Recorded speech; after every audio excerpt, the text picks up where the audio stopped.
gentlemen, make some noise for my friend and one of Thunder Fame's most outstanding comedians, Mr. Chris Mulawyshyn.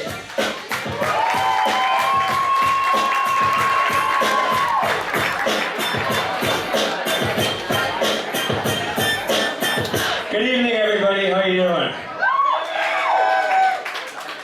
I'm going to start off by saying this is a new look for me and I feel like a fucking tool.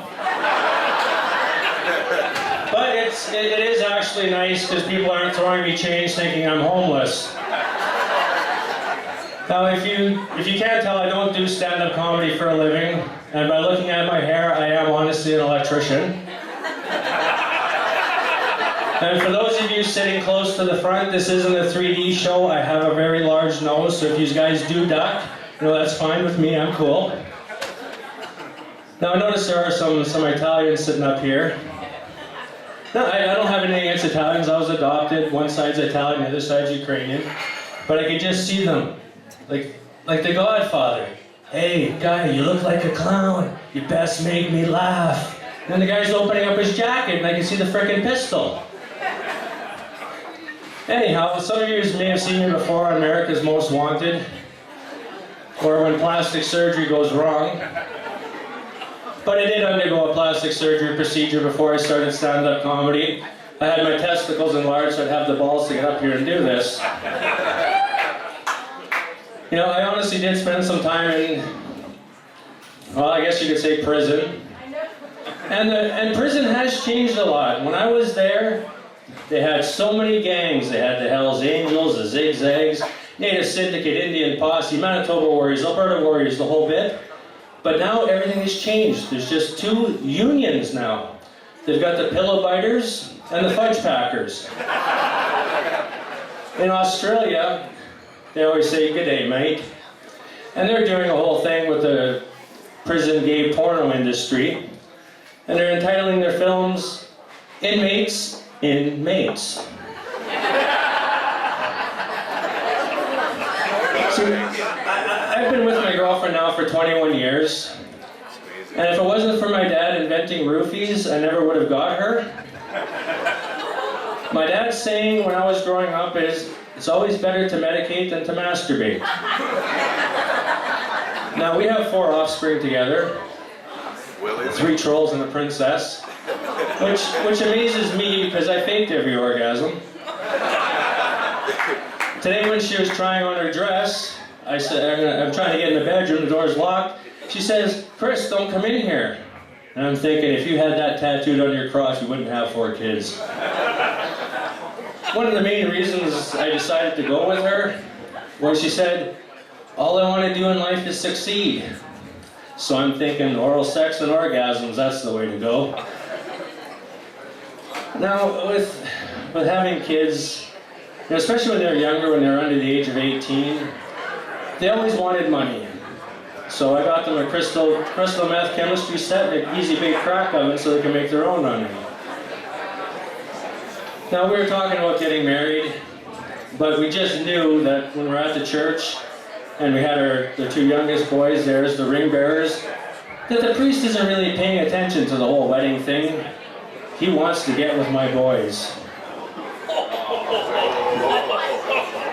Well, it's obvious. Priests have the whole pedophile thing going on. We never got married simply for the fact that there's lots of rules and regulations with the whole wedding thing at the church. You can't throw confetti because it makes a mess. You can't throw rice, it attracts too many Chinese. So what do? Anybody here know what a necrophiliac is? Necrophiliac. Necros is Greek for dead. Philia is whatever it is for love, so it's dead love. Do necrophiliacs get an erection watching The Walking Dead? And if you are a male necrophiliac and you're at a funeral and you're just eyeing up that corpse, don't wear joggers if you're going to get a hard-on. I was at the Shrine Circus a while back, and the guy next to me, he had to have been a Roman Catholic priest, a scoutmaster, or a recovering pedophile, because he's sitting there, he's laughing, he's clapping, he's having a grand old time, and he turns to me and says, I feel like a kid again. Then we're at the church one Sunday for Sunday school, and that same pedophile-thinking priest, he gets all the kids to go inside. He says to me, "Chris, would you like to come in and pray with me?" I says, "Are you spelling pray A-Y or E-Y?"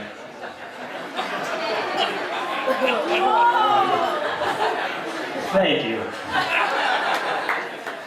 Anyways, I was adopted. I found out my identical twin sister is an only child. I'm an albino black man. And I got nothing against blacks, but... Oh, wait. Who said that? Let's see the hand. You're not black, you're slightly tanned. Anyways, people have all seen Winnie the Pooh. You know, Tigger, he's messed up, but what if Tigger was black? Would they still call him Tigger? No, they call him Black Panther.